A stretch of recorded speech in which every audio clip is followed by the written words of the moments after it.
এবার যদি আপনি বলেন আল্লাহ তাআলা আপনি আমাকে এত সুন্দর করে বানালেন, আমার উপরে দায়িত্বটা প্রথম কি হবে? আল্লাহ বলেন ওয়াকাদা রাব্বুকা আল্লা তা'বুদু ইল্লা ইয়াহু ওয়া বিল ওয়ালিদাইনি ইহসানা। আল্লাহ রাব্বুল আলামিন বলেন আমি রবের পক্ষ থেকে ফয়সালা হয়ে গেছে, আমি রবের পক্ষ থেকে ফয়সালা চূড়ান্ত হয়ে গেছে। লা তা'বুদু ইল্লাল্লাহ, আল্লাহ ছাড়া অন্য কারো ইবাদত হবে না। ইবাদত হবে কার? আমার সাথে একটু কথা বলতে হবে, ইবাদত হবে কার?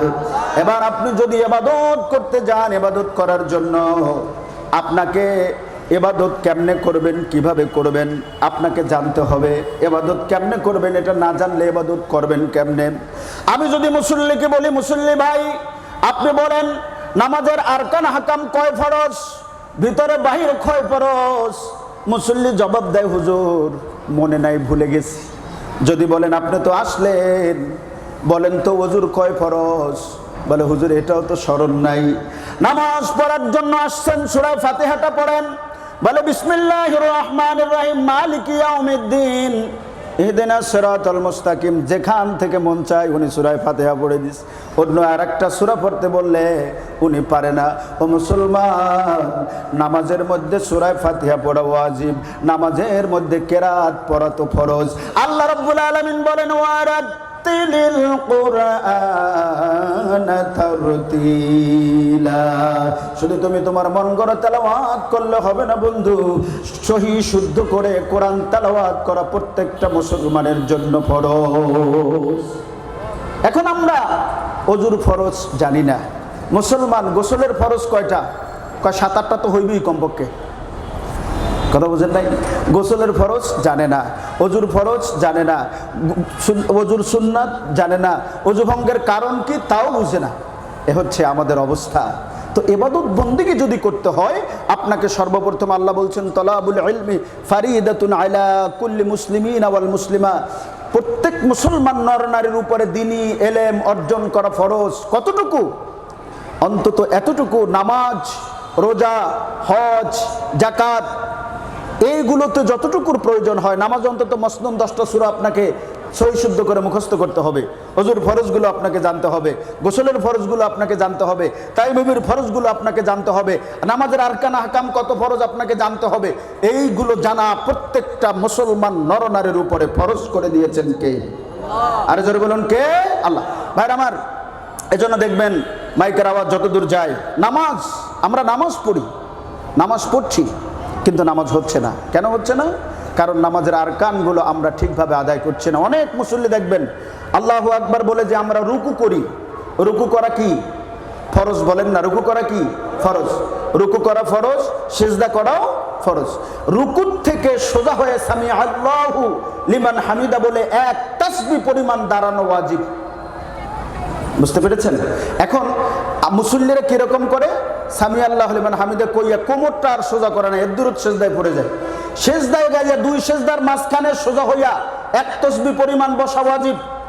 বিশেষ করে আমার মা বোনরা তো মাশাআল্লাহ মুরগিতে আদার খায় পান, টক টক করে মারে, মাথাটা একটু জাগাই আবার মারি দেয়। দুই সেজদার মাঝখানে সোজা হয়ে এক তাসবিহ পরিমাণ বসা ওয়াজিব।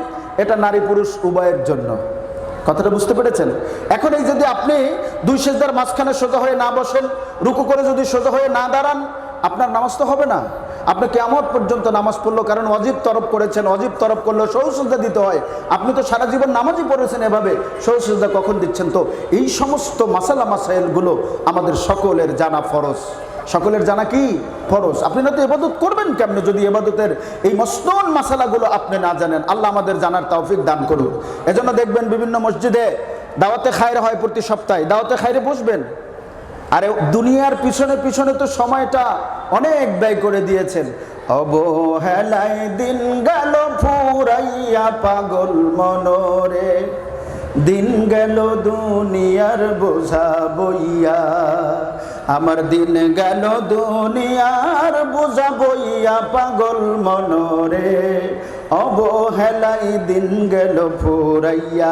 দিনটা তো কাটাইয়া দিলেন এদিক সেদিক করে, পরকালের জন্য কিছু সম্বল জোগাড় করেন। তো মুসলমান বলছিলাম, আমার উপরে প্রথম দায়িত্ব হলো আল্লাহর পক্ষ থেকে ফয়সালা হলো।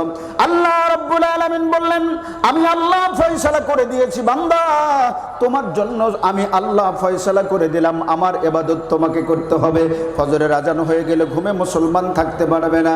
মুয়াজ্জিন যখন বলবে আসসালাতু খায়রুম মিনান নাওম, আপনাকে আরামের ঘুমকে হারাম করে মসজিদের দিকে যেতে হবে। জোহরের আজানে মসজিদে যেতে হবে, আসর মাগরিব এশা 5 ওয়াক্ত নামাজ আপনাকে আদায় করতে হবে। এরপরে নামাজ যখন আপনি ইবাদত বন্দেগিগুলো আল্লাহর জন্য করবেন, এরপরে আপনি বান্দা আপনার জন্য আরেকটা ফরজ কাজ, ফরজ ডিউটি, ফরজ আল্লাহ করে দিয়েছেন আপনার জন্য 2 নম্বরে। 1 নম্বরে ওয়াকাদা রাব্বুকা আল্লা তা'বুদু ইল্লাহু, তোমরা আল্লাহ ছাড়া অন্য কারো ইবাদত করো না, আমি আল্লাহ ফয়সালা করে দিয়েছি আমার ইবাদত করবা। 2 নম্বরে হলো ওয়াবিল ওয়ালিদাইনি ইহসানা। এরপরে আল্লাহ রাব্বুল আলামিন বলেন, বান্দা আমি আল্লাহর ইবাদত করার পরে তোমার উপরে প্রথম দায়িত্ব হলো মা বাবার খেদমত করা। সুবহানাল্লাহ বলেন। খেদমত হবে কার? আপনারা একটু কথা বলেন, খেদমত হবে কার? মা বাবার। আল্লাহ রাব্বুল আলামিন বলেন, ওয়াবিল ওয়ালিদাইনি ইহসানা হামালাতুহু উম্মুহু ওয়াহানান আলা ওয়াহানিন। ও দুনিয়ার যত সন্তান আছো, আজকের যারা এখানে বড় মাহফিলের প্যান্ডেলে যারা বসেছেন, একদিনে এত বড় হন নাই, আস্তে আস্তে করে প্রথমে মায়ের পেটের মধ্যে ছিলেন। কয়দিন ছিলেন? বলে 9 মাস বা 9.5 মাস পর্যন্ত মায়ের পেটের মধ্যে ছিলেন। আপনার খাদ্যটা কি ছিল? আজকের যদি সন্তান, মা যদি সন্তানকে কোনো বাজারের জন্য বলে, কোনো মা যদি তার সন্তানকে, বাবা যদি সন্তানকে বলে, বাবা আজকের আমার মন চায় মাছ দিয়া 4টা ভাত খাবো, একটা বড় মাছ আইনো, তোমার আর জীবনে কোনো কিছুর অভাব নাই খাওয়ার, এক একদিন এক একটা ঢং বাই করে দে না, টিয়ে নাই পয়সা নেই, ওনার লাই মাছ আনবো, এইরকম করে ঝাটকি মারার ছেলে আছে না নাই? অসংখ্য ছেলে আছে, মা বাপকে ধমক দিয়ে কথা বলে। আল্লাহ রাব্বুল আলামিন বলেন, তোমার মা তোমাকে কষ্টের পরে কষ্ট, মায়ের উদরের মধ্যে যখন ছিলাম, আল্লাহ বলেন কষ্টের পরে কষ্ট করে তোমার মা তোমাকে গর্ভধারণ করেছে, কতটুকু কষ্ট মা করেছে। দেখবেন যাদের সন্তান আছে, দেখবেন যাদের মা আছে, দেখবেন যারা বিয়ে শাদী করেছেন যুবক, আজকের তুমি বউ পাইলা, বউকে চিনলা, শ্বশুরকেও চিনলা, শাশুড়িকেও চিনলা না। তুমি শ্বশুরকে চিনলা, শাশুড়িকে চিনলা, মা বাবাকে চিনলা না, বউ চিনলা, ছেলে চিনলা, মেয়ে চিনলা, শ্বশুর চিনলা, শাশুড়ি চিনলা, কিন্তু তোমার কাছে সবচেয়ে বিরক্তের কারণ হচ্ছে তোমার মা এবং তোমার বাবা। বাবা কোনো কথা বললে তোমার ভালো লাগে না, মা কোনো কথা বললে তোমার বড় বিরক্ত লাগে। কিন্তু তুমি একবার গভীর রাতে একটু চিন্তা করে দেখিও, তোমার যে সন্তানটা হয়েছে, তোমার এই সন্তানটা তোমার বিবির যখন উদরে ছিল, 1 মাস, 1.5 মাস, 2 মাস যখন বয়স হয়েছে, তোমার ওয়াইফ, তোমার স্ত্রী, তোমার ঘরের ঘরণী, উনি কিছু খেতে পারে নাই, যেই খানা খায় সেই খানায় বমি এসে উনি ফেলে দেয়, বড় দুর্বল লাগে ও শরীর। তোমার স্ত্রী যখন দুর্বল হয়ে যায়, হাঁটতে পারে না, বারবার ডাক্তারের কাছে নিয়ে যাওয়া হয়, তোমার স্ত্রী তোমাকে ডেকে ডেকে বারবার বলে, আমার মনে হয় এইবার আর আমি বাঁচবো না। যুবক, তুমি আজকের বড় হয়েছ, তুমি আজকের বিয়ে করেছ, তোমার ঘরে বিবি আছে, তোমার বিবি যেভাবে কষ্ট পায়, তোমার মাও তো তোমার জন্য এভাবে কষ্ট করেছে, কথা ঠিক কিনা? এভাবে তোমার মাও অসংখ্য কষ্ট করেছে। কত রাত তোমার মা, আমার মা, আমাদের মা না ঘুমে রাত কাটিয়ে দিয়েছে, তার কোনো ইয়ত্তা নাই, যন্ত্রণায়। তুমি আমি মায়ের পেটের মধ্যে ছিলাম 6 মাস, 7 মাস যখন মায়ের পেটের মধ্যে হয়ে গেছে, হাত পা হয়েছে, লাড়াচাড়ার শক্তি আছে। আজকের মা কিছু বললে তোমার বিরক্ত লাগে, কিন্তু ওই মায়ের পেটের ভিতরে 9 থেকে 9.5টা মাস মায়ের পেটের মধ্যে মায়ের রক্ত চুষে চুষে খেয়ে তারপরে তুমি সন্তান মায়ের উদরের মধ্যে বড় হয়েছে, কথা ঠিক কিনা? শুধু ওখানেই তো শেষ নয়, যেদিন এই সন্তান ডেলিভারি হয়, সন্তান যখন দুনিয়া আসে, দেখবেন মায়ের মুখটা একেবারে শুকিয়ে ছোট্ট হয়ে যায়। একান্ত দূরে স্বামীকে ডেকে নিয়ে, মা বাবা যদি বেঁচে থাকে, মা বাবাকে ডেকে নিয়ে, আপনার মা, আমার মা, আপনার স্ত্রী থাকলে দেখবেন আপনার স্ত্রী আপনাকে একান্তে কাছে ডেকে নিয়ে যেয়ে বলে, স্বামী আমার শরীরের যে অবস্থা, ডাক্তার বলেছে আমাকে সিজার করতে হবে, আমি সূতিকা গৃহে চলে যাচ্ছি, আমার মনে হয় আমি আর বাঁচবো না, যদি কোনো অন্যায় করে থাকি দয়া করে আমাকে মাফ করে দিও। এভাবে করে সকলের কাছে বিদায় নিয়ে মা সূতিকা গৃহে চলে গেলেন।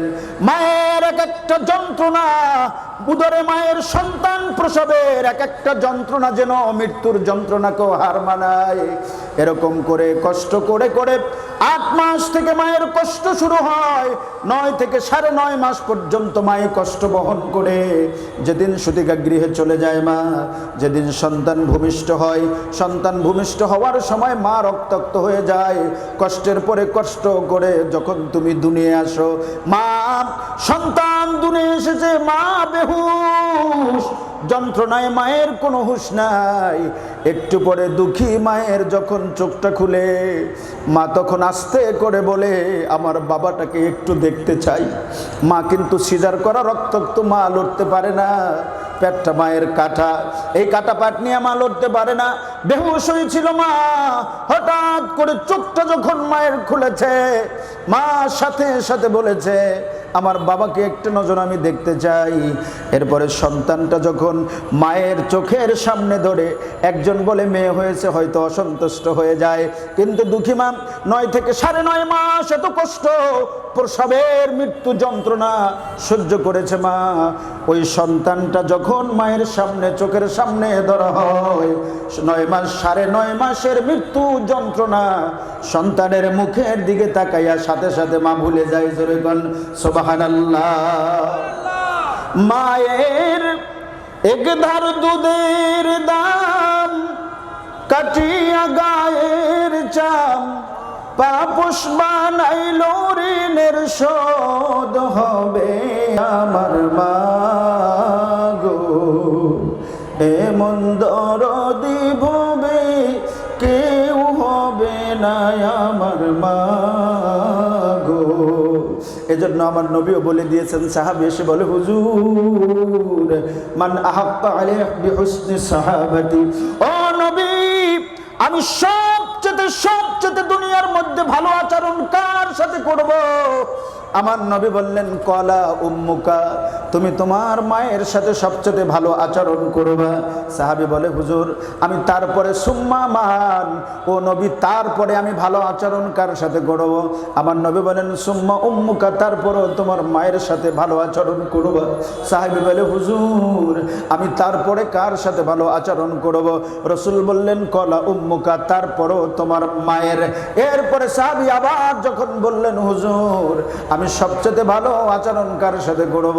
আমার নবী বললেন, কলা আবুকা ওয়া আদনাকা, তারপরে তোমার বাবা এবং তারপরে যারা আছে তাদের সাথে 3 গুণ সম্মান মায়ের বাড়িয়ে দিয়েছেন কে?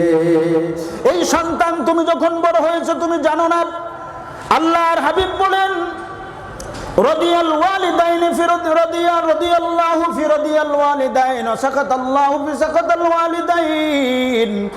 সন্তানের উপরে যদি মা বাপ রাজি থাকে আমার আল্লাহ রাজি হয়ে যায়, আর কোন সন্তানের উপরে যদি মা বাপ নারাজ হয়ে যায় ওই সন্তানের কপাল পুড়ে যায়, জীবনে কোনোদিন উন্নতি হয় না। আল্লাহর নবী হযরতে সুলাইমান আলাইহিস সালাতু ওয়াস সালাম একদিন রাস্তা দিয়া যাচ্ছিলেন, নদীর পার্শ্ব দিয়া। জোরে বলুন কোন জায়গা দিয়া? নদীর পার্শ্ব দিয়া। আল্লাহর নবী হযরতে সুলাইমান তিনি নদীর পার্শ্ব দিয়া যাচ্ছিলেন। সুলাইমান নবীকে আল্লাহ গোটা দুনিয়ার বাদশাহী দিয়েছিলেন। বাতাস তার কথা শুনতো, নদীর পানি তার কথা শুনতো, গোটা কুল কায়নাত তার কথা শুনতো, আর তিনিও সব কিছুর ভাষা বুঝতে পারতেন। এ বাদশাহী আল্লাহ দিলেন। আল্লাহর নবী সুলাইমান রাস্তা দিয়ে যখন হেঁটে যাচ্ছিলেন, যাওয়ার সময় দেখতেছেন সাগরের নিচ থেকে পানির ফোয়ারা উঠতেছে। আপনারাও দেখেন না, বিভিন্ন সময় নদীর সাগরের মোহনায় নিচ থেকে যেন ভুলকি মেরে পানি ওঠে, এরকম হয় না? হয়। আল্লাহর নবী সুলাইমান দেখলেন এভাবে পানি উঠতেছেন, সাথে জিন ছিলেন। জিনকে ডাক দিলেন, জিন তুমি চলে যাও পানির নিচে গিয়ে দেখো এই পানির নিচে সব জায়গায় পানিগুলো শান্ত, এইখানের পানিগুলো উপর নিচ থেকে কেন উপরের দিকে ভুলকি মেরে ওঠে, পানিটার স্রোতটা কেন এখানেই দেখতে যাই। একটা জিন সুলাইমান নবী হুকুম করার পরে ওই পানির নিচে ডুব দিলেন। পানির নিচে ডুব দেওয়ার পরে আল্লাহর নবী হযরত সুলাইমানকে আসার পরে বলতেছেন, ওগো আল্লাহর নবী সুলাইমান, একটা আশ্চর্য ঘটনা আমি পানির মধ্যে দেখে ফেলেছি। আল্লাহর নবী সুলাইমান বললেন, ও জিন, তুমি বলো কি আশ্চর্য ঘটনা দেখেছ? বলে, হুজুর, আমি দেখতে পেলাম এই পানির নিচে একটা সাদা ইয়াকুত পাথরের ঘর, আর ওই পাথরের ঘরের ভিতর থেকে আল্লাহ আল্লাহ জিকিরের আওয়াজ শোনা যায়। জোরে গণ সুবহানাল্লাহ। ঘরটা হলো কোথায়? পানির নিচে সাদা ইয়াকুত পাথরের একটি ঘর, আর ওই ঘরের নিচ থেকে ভিতর থেকে আল্লাহ আল্লাহ রবে আওয়াজ হচ্ছে, জিকির হচ্ছে। সুবহানাল্লাহ বলবেন না? আল্লাহ নবী সুলাইমান জিনকে ডাক দিলেন, জিন যাও, পানির নিচে চলে যাও, ওই ঘরটা উপরে তুলে ফেলো। যখন হুকুম করা হলো, ঘরটা পানির নিচ থেকে উপরে তোলার ব্যবস্থা করা হলো। জিন উপরে তুললেন। আল্লাহর নবী সুলাইমান দেখলেন ওই সাদা ইয়াকুত পাথরের যে ঘরটা আছে, ওই ঘরটার মধ্য থেকে জিকিরের আওয়াজ শোনা যায়। আল্লাহর নবী সুলাইমান নবী বললেন, ও আল্লাহর বান্দা, কে তুমি? এটার ভিতরে আছো আমি জানি না। তুমি যদি জিন হও তাহলেও আমাকে পরিচয় দাও, আর যদি মানব জাতি হয়ে থাকো তাহলেও আমাকে বলো।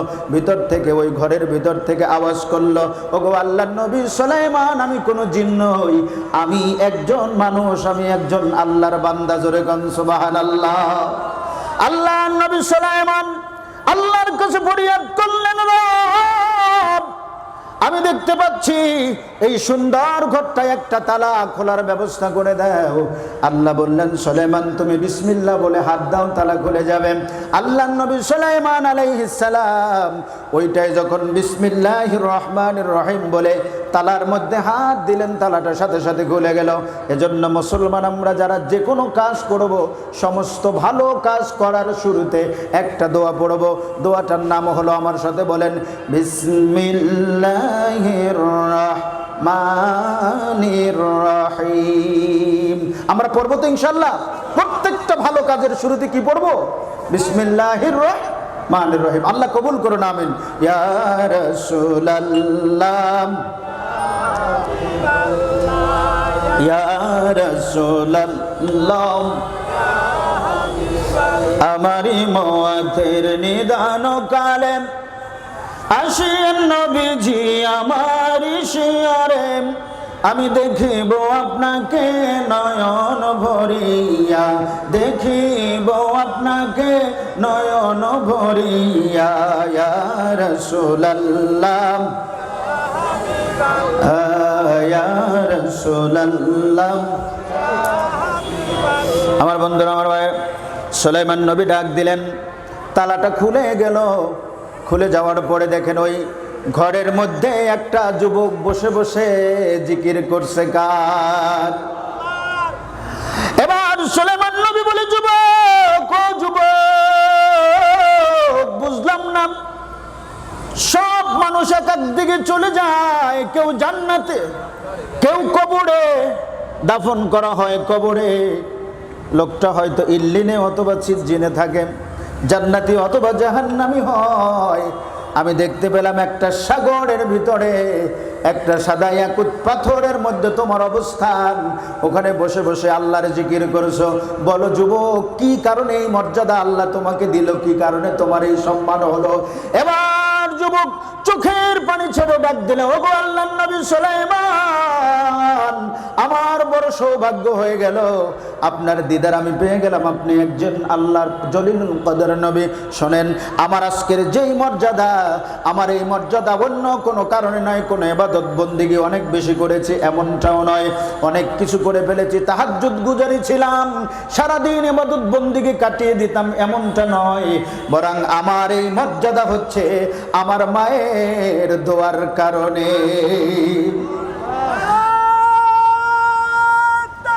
আল্লাহু আকবার। ইয়া রাসূলুল্লাহ,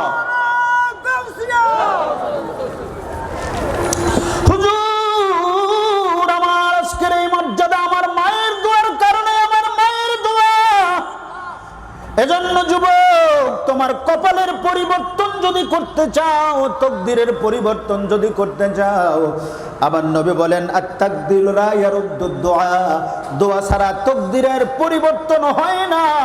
আমি ইমাম সাহেব আমাকে দেখলে বলো হুজুর একটু দোয়া করেন, দৌড়ে দৌড়ে পীর সাহেবের দরবারে অনেক হাদিয়া নিয়ে যাও, পীর সাহেবের কদমে পড়ে পড়ে দোয়া চাও। আমি বলবো আল্লাহর ওলির দরবারে যাও, আল্লাহর ওলির কাছে দোয়া চাও, হুজুরের কাছেও দোয়া চাও। কিন্তু আমি অনেক যুবককে দেখেছি আমাদের সাথে ভালো ব্যবহার করে, আলেম ওলামা প্রতিবেশী সবার সাথে ভালো আচরণ যুবক ঠিকই করে, কিন্তু ঘরের মধ্যে গেলে মাকে দেখতে পারে না, বাবাকেও দেখতে পারে না। আছে না নাই? আছে না নাই? আমার সমাজে আমি দেখেছি অসংখ্য যুবককে দেখেছি, অসংখ্য সন্তানকে দেখেছি, মা পড়ে আছে মায়ের ঔষধ নাই, বাবা পড়ে আছে বাবার ঔষধ নাই, মায়ের পরনে ভালো কাপড় নাই, বাবার পরনে ভালো কাপড় নাই, মায়ের খবর রাখে না, বাবার খবর রাখে না। মা এবং বাবা দুজন অথবা একজন মারা গেলে 5 গরু জবাই করে বিশাল মেজবানের ব্যবস্থা করে। কে বলেছে তোমাকে এ ফাজলামি করার জন্য? তুমি মা আল্লাহকে খুশি করতে পারবে না, বরং তুমি যা করেছো মানুষ দেখানোর জন্য করেছো। আল্লাহকে খুশি করার জন্য করলে তোমার মা যখন জীবিত থাকতো আগে মায়ের খেদমত করতা, বাবার ঔষধ কিনে দিতা, মাকে কাপড় খানার ব্যবস্থা করতা। মা জীবিত আছে, মায়ের ঔষধ নাই, দুকে দুকে মা মারা যাচ্ছে, বাবা মারা যাচ্ছে, দুকে দুকে ঔষধ নাই, পরনে ভালো কাপড় নাই। আর তুমি মরে যাওয়ার পরে 5 গরু জবাই করে পাড়া প্রতিবেশী দাওয়াত করে অনেক বড় মেজবান নাম ফুটাইতেছ, আল্লাহকে খুশি করার জন্য হয় নাই। আমি মেজবানের বিরুদ্ধে বলছি না। তোমার যদি সামর্থ্য থাকে তুমি মেজবান করো, প্রতিবেশীকে খাওয়াও, কোনো অসুবিধা নেই। কিন্তু আমি বলবো তোমার মা জীবিত থাকতে মায়ের খবরটা নিলা না, বাবা জীবিত ছিল বাবার ঔষধটা কিনে দিলা না, মায়ের ঔষধ কিনে দিলা না, বাবার ঔষধ কিনে দিলা না। মাকে একটা ভালো কাপড়, রোজার ঈদ আসে, ঈদের সময় তোমার পরনে সুন্দর কাপড়, নতুন কাপড় আসে, তোমার বউর বাজেট হয় 10,000 টাকা, তোমার সন্তানের বাজেট হয় 30,000 টাকা, কিন্তু তোমার মায়ের জন্য 1,000 টাকা 500 টাকা বাজেট করার মতো টাকা তোমার পকেটে থাকে না, ঠিক কি না? এরকম সন্তান আছে না নাই? এইরকম সন্তান যারা মায়ের ঔষধ নাই, বাবার ঔষধ নাই, খানা বাসস্থানের কোনো ব্যবস্থা নাই, মা বাবার সাথে ভালো ব্যবহার করে না, দেখা হইলে একটু সুন্দর করে কথাও বলে না, এই সন্তান যদি লক্ষ গরু জবে করিয়াও মেজবানি দেয়, আল্লাহকে কোনোদিন রাজি করতে পারবে না, পারবে না, পারবে না। কথা ঠিক কিনা? আমার বন্ধুরা, আমার ভাইয়েরা, বলছিলাম যুবক, ও যুবক, এত মর্যাদা, এত মর্যাদা, এত মর্যাদা তোমার আল্লাহ দিল। সাদা ইয়াকুত পাথর, যেই পাথর ডায়মন্ডের চেয়ে অনেক দামি,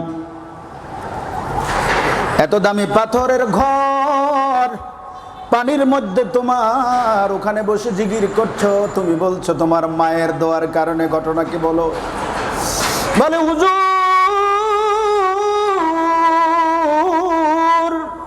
ওগো আল্লাহর নবী সুলাইমান, আমি যখন ছোট্ট ছিলাম আমার বাবাকে হারিয়েছি, আমাকে কোলে কাকে করে তিলে তিলে মানুষ করেছেন যিনি, তিনি আমার মা। অন্য কোথাও বিয়ে বসে নাই। আমি সন্তানকে তিলে তিলে বড় যখন করলো, আমি চিন্তা করলাম, আহারে এই মা কত কষ্ট করে আমি সন্তানকে মানুষ করেছে, নিজের যৌবনের কথা ভাবে নাই, আমি সন্তানের জন্য কোরবান দিয়েছি। হুজুর, আমার মা যখন বুড়ো হয়ে গেল, আমি মায়ের খেদমতের কারণে বিয়ে করি নাই। আমার মা যখন বুড়ো হয়ে গেল, হাঁটা চলা করতে পারে না, আমি দোকানে যেতাম, সওদা করতাম, যা কিছু করতাম। সকালবেলা মাকে খাওয়াইয়া আমি নিজে খাইতাম, আবার রাত্রিবেলা খানা এনে পাক করে, খানা রান্না করে আমার মায়ের মুখে আগে দিয়া, মাকে সুন্দর করে গোসল করাইয়া পরিষ্কার করে মায়ের মুখে খানা দেওয়ার পরে আমি খানা নিতাম। এটা ছিল আমার দৈনন্দিন রুটিন। আমি যখন আমার গভীর রাত্রে আসতাম, খানা না খাইয়া মাকে, মা বলতো বাবা খাইছুনি, আমি বলতাম না মা, তোমার মুখে খানা না দিয়ে আমি কোনোদিন খানা মুখে নেই না। বলে আমার মা এই কথা শুনি, আমি যখন ঝোল করে কলিজা ভুনা করে আমার মায়ের মুখের মধ্যে খানাগুলো তুলে দিতাম, আমার মা দুইটা হাত তুলে দোয়া করতো, রব ও রব ও আমার আল্লাহ, আমি আমার সন্তানের জন্য দোয়া করতেছি মালিক, আমার সন্তানকে তুমি এমন মর্যাদা দিবা যেটা আর কাউকে তুমি দেও নাই, এমন সম্মান দিবা যা কাউকে তুমি দেও নাই, এরকম একটা মর্যাদা, এরকম একটা সম্মান আমার সন্তানকে দাও। বলে কিছুদিন পরে আমার মা মারা গেল, আমার মায়ের এই দোয়া প্রতিদিন আমার জন্য ছিল। ওগো আল্লাহর নবী সুলাইমান,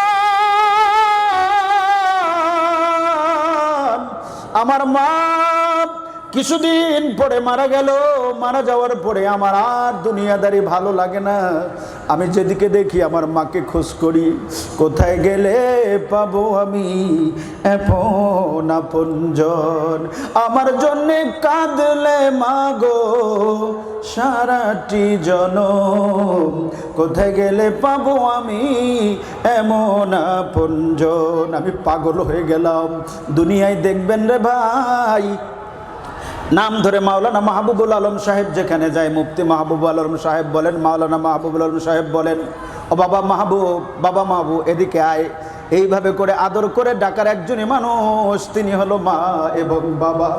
হাজারো দুঃখ কষ্ট থাকুক না কেন, সব দুঃখ কষ্ট, নারে তাকবীর, আল্লাহু আকবার, নারে তাকবীর, আল্লাহু আকবার, নারে রিসালাত, নারে রিসালাত।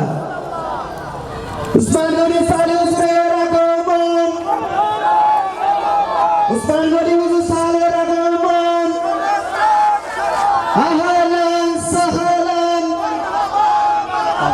আহলান সাহলান, নারে তাকবীর, নারে তাকবীর, নারে রিসালাত, নারে রিসালাত। আহলে সুন্নাত ওয়াল জামাত, উসমান গনি সালে হুজুরের আগমন, শুভেচ্ছার স্বাগতম, নারে তাকবীর। আমাদের সকলের পরম শ্রদ্ধ সুন্নিয়তের মাঠে যিনি গোটা দেশে খেদমত করে সুন্নিয়তের মাঠের রণাঙ্গনের একজন শিল্পশালা হয়ে যিনি দায়িত্ব পালন করছেন, আলহামদুলিল্লাহ হুজুর আমাদের মাঝে তাশরিফ এনেছেন। আমি সংক্ষেপে হুজুরের অনুমতি সাপেক্ষে আমার আলোচনা সমাপ্তি করে দিচ্ছি। তো আল্লাহ তাআলা মায়ের দোয়ার কারণে এই মর্যাদা তাকে দান করলেন। তো সম্মানিত ভাইরা, মায়ের দোয়ার কারণে আল্লাহ যদি এমন সম্মান তাকে দিতে পারেন, আল্লাহ রসুল বলেছেন হুমা জান্নাতুকা ওয়া নারুকা, তোমার মা বাপ তোমার জান্নাত, আবার তোমার জাহান্নাম। যদি মা বাবার শ্রদ্ধা করতে পারো, সম্মান করতে পারো, খেদমত করতে পারো, আল্লাহ তোমাকে জান্নাতের মেহমান বানাইয়া দিবে।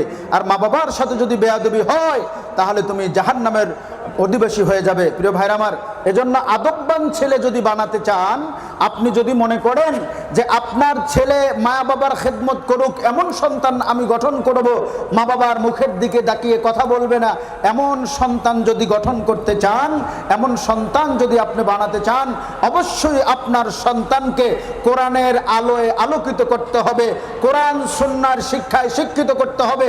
একজন আলেম ওলামা, আমি আপনাদেরকে বলছি শুনেন, আপনারা এই বাংলাদেশে অনেক জায়গায় শুনেন বৃদ্ধাশ্রমে মা বাপ দেয়।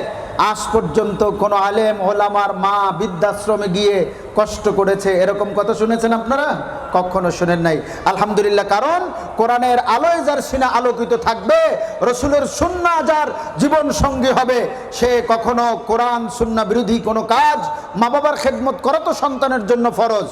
সন্তানের জন্য কি ফরজ? ওয়ালা তাকুল্লাহুমা উফিন ওয়ালা তানহারহুমা ওয়া কুল্লাহুমা কাওলান কারীমা। মা বাপ কষ্ট পায় এরকম কোনো কথা বলা সন্তানের জন্য হারাম। মা বাবাকে ধমক দিয়ে কথা বলা সন্তানের জন্য হারাম। বরং ওয়া কুল্লাহুমা কাওলান কারীমা, মা বাবার সামনে সব সময় সৌজন্যমূলক সুন্দর আচরণ করতে হবে সন্তানদের। আল্লাহ তাআলা আমাদের সকলকে মা বাবার সম্মান, মা বাবাকে শ্রদ্ধা করার তৌফিক দান করুক। সকলে বলি আমিন। সাথে সাথে আমরা যেন 5 ওয়াক্ত নামাজ পড়ি এবং এই যে পাকিজা খাতুন হেফজখানা আছে, আপনারা জানেন এই হেফজখানায় এবছরও 7 জন হাফেজকে পাগড়ি পরিধান করানো হবে। 2 জন হাফেজ অত্যন্ত যত্ন সহকারে রাত দিন পরিশ্রম করে এখানে থেকে আপনার সন্তানদেরকে আল্লাহর কোরআন শিক্ষা দিচ্ছেন। আমি অনুরোধ করব আপনারা এই মাদ্রাসার দিকে সুদৃষ্টি রাখবেন, এই মাদ্রাসায় আপনার সন্তানকে ভর্তি করে কোরআনের শিক্ষায় শিক্ষিত করবেন। হুজুর এসেছেন, হুজুর ইনশাআল্লাহ কোরআন শিক্ষার ফজিলতের উপরে বিস্তারিত আলোচনা আপনাদেরকে করবেন। আমার জন্য দোয়া করবেন, বিশেষ করে আমাদের প্রধান মেহমানের জন্য দোয়া করবেন। দেশের বিভিন্ন জায়গায় গিয়ে সুন্নিয়তের খেদমত করছেন, আল্লাহ তাআলা যেন তাকে শারীরিক সুস্থতা দান করেন এবং আল্লাহ তাআলা যেন তার এই খেদমতকে কবুল করেন। সকলে বলি আমিন।